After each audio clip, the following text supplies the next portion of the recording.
Ladies and gentlemen, your Independence Community College Pirates.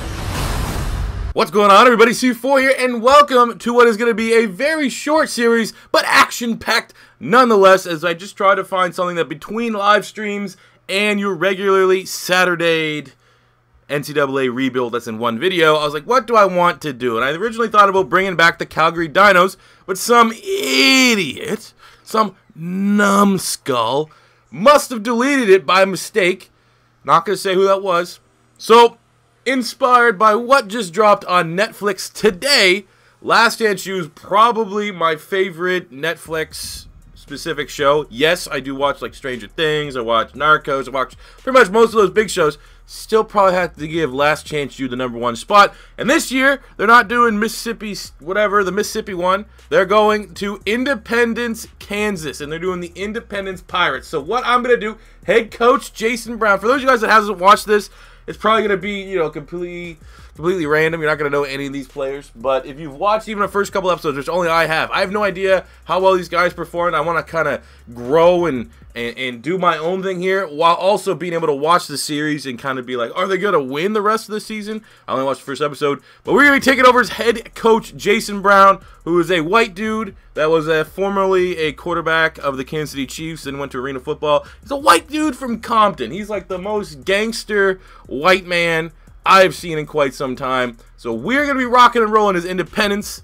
Let's get you introduced to the rest of the series, the players, what conference we're playing in.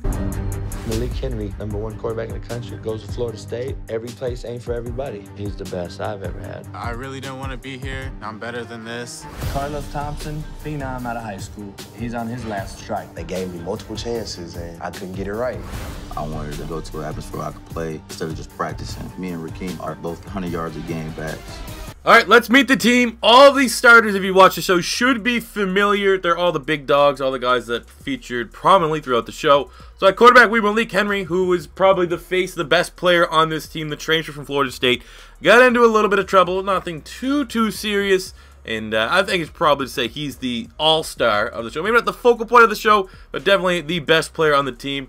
From the first episode, he's pretty much calling plays over the head coach. So he's a dynamic playmaker looking to return to D1 football. At running back, we have Rakeem Boyd, who was the starting running back throughout the season. You know, pretty decent back. Might have a shot at actually transferring to a D1 school. Wide receiver, we have Carlos Thompson, who was originally the Texas Tech grad, but loves smoking the weeds, as Skip Bayless would say. But, you know, shifty guy, 5'9", 185, great on special teams, elusive in space. You have Calvin Jackson, who might actually be the best pure wide receiver on their team. He's a 78, and we have Marquise King, who will probably also, you know, all undersized. None of these guys are big body guys, big body possession guys. So we're going to have to utilize the slants and quick routes and all that good business. Tight end, they pretty much only have one tight end on roster, so it's Bryson Cannon. Offensive line, we have Keith Williams. We have Vidal Horn, who is a, you know, bad guy, got a big old mugshot going on. Buckmaster, who was featured in the first episode as the injured center, but he's like the heart and soul of the offensive line. We have Fumasi, we have Isaiah Edwards, who might be the most talented offensive lineman of the group. Again, I'd probably say out of all the guys, he might have the most likelihood of going to D1. On the defensive side, we have Jacques Martin, 73, and we have Jermaine Johnson, 77. Johnson, probably the best player, statistically speaking, on the defensive line, even though Emmett Gooden got a lot of the headlines that he might go D1. I think that you might see Jermaine Johnson also make that push. Linebacking core, we have Bobby Bruce, who was featured heavily throughout the series. Kind of the dumb guy, the guy that makes you fall in love, made you feel like, oh, look, he's trying his hardest. So, as undersized, 6 feet 205, we're going to see if we can utilize him a little bit. Great speed. We have Logan Schaefer, middle linebacker. Kirkland Joseph, who was probably the most talented of the linebacking group here with a 71. I think if one of these guys had a chance to go D1, probably be him. In the secondary, probably the best player, not at the quarterback spot, is Cedric Raymond, who actually finished like the season that you're about to watch with like 6 interceptions. This guy was a turnover machine. I think you'll definitely see him move on to D1. You have Abrams and Bell as his starting partners. Dorian Williams here at free safety is a 75, and at strong safety we have Dior Johnson. Both these safety, like this secondary is definitely the strength of this defense, and they got a lot of playmakers here. You have the goddamn model, Nino Alabegic, 73, and the guy with the super long wrestling hair, Paul. Well, the special teams actually look pretty hilarious. But that is our roster as we get ready for year one. So what you're going to see here is essentially today's episode. We're going to get our first game in, kind of see how the team plays, and then from basically Tuesday, I think Tuesday's the next day I need to do a video. Tuesday on, we're going to basically just do one whole season and see where we can finish with Independence Community College Pirates through 1 year in the NCAA. Now, to make things a little bit interesting, I wanted to kind of put us in, you know, a division, a group, if you will, of like-minded teams. So we're going to be playing in the Central USA Division.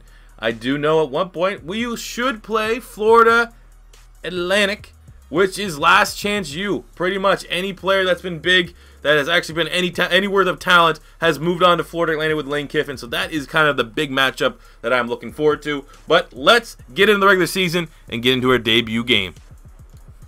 Alright, so recruiting's not that big of a deal because we're only initially doing 1 year, unless this is something that I really want to continue into Madden 19, which I could if it's successful, but you know, I will scout a little bit, and we actually have a couple decent looking prospects that we're currently in the lead for. So we have Ryan Rogers here, a 4-star defensive end, the number 17 defensive end in the country. We're currently the favorites. We get a 70 corner, 76 corner, number 3 overall 4-star. We're the number 4 ranked team. We only have 500 is the max cap we can go on one single prospect. We're going to try to land him. 72 linebacker, 72 tight end, 71 running back, 75 4-star, number 7 ranked D tackle. We're currently in the lead over Georgia Tech and Nebraska. That'd be a huge get. 75 4-star wide receiver Allen. We're 3rd place. We got a decent tackle that we're 2nd place runner in.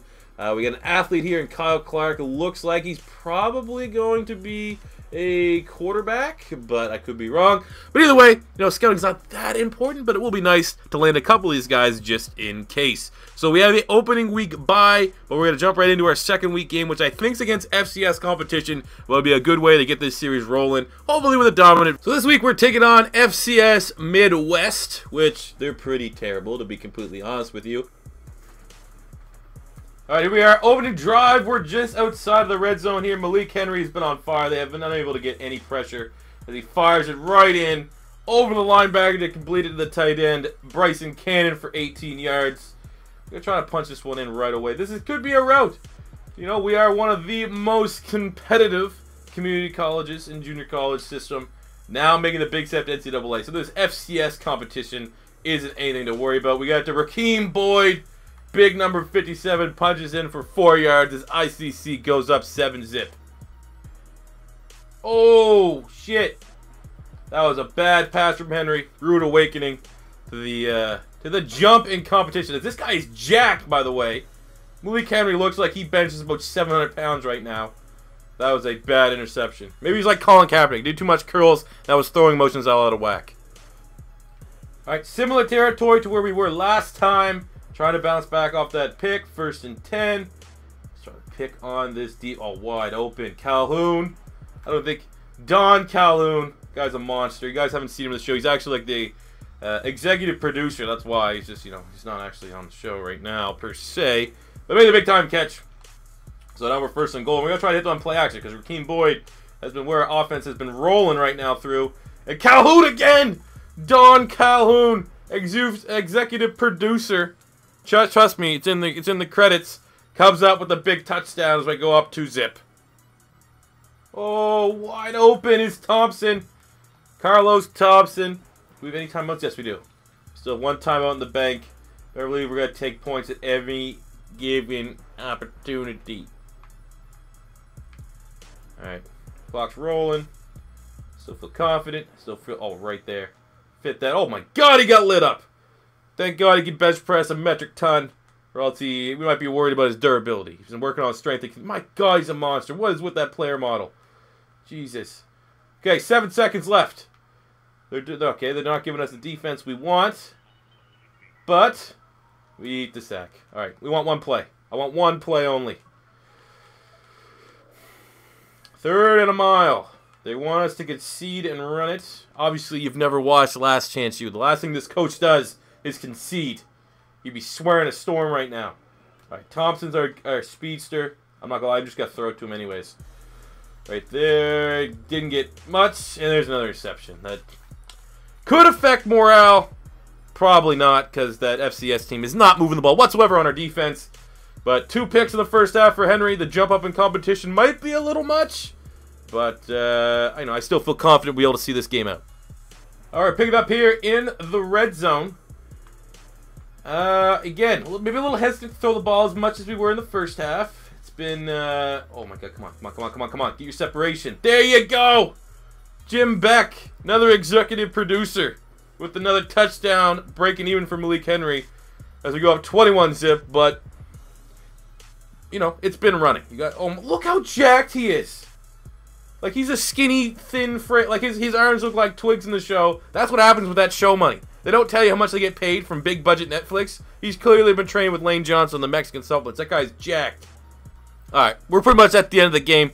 FCS was able to break the shutout, but we're just letting Rakeem Boyd go off here. He's been, without a doubt, the most, oh my god, just blowing that guy up. The most prolific player on the day. 21 touches so far for 136 yards and a touchdown. 6.5 yards per carry. And what it actually has been able to do is make those touchdown passes happen. Because outside of that, really working off play action is the only way Malik Henry is making plays.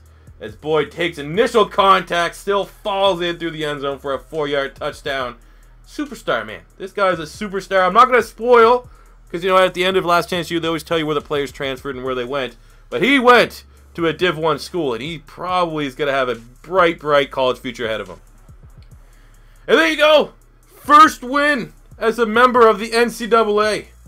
Independence. They're probably not even a community college anymore. Independence Pirates going off on the lowly competition. Rakeem Boyd starting off with a very nice campaign. Might get an outside shot for some Heisman consideration this early in the season. But 28-7 is an excellent opener on the day. That is a great way to finish up the introductory episode 1 of the Independence Community College, a.k.a. Last Chance U Dynasty Mode in NCAA 14. So, like I said, guys, this is my main series, if you will, until Madden 19 drops. I have everything scheduled, so we'll be able to at least play 1 full season with them and to try to get them into a bowl game. If we continue it on into Madden 19, I don't know yet, but this is going to be mostly streamed, I'm going to say. I'm getting brand new internet this weekend, which is going to make streaming 10 times easier. So my plan is to get maybe 1 more edited video of this where we play a couple weeks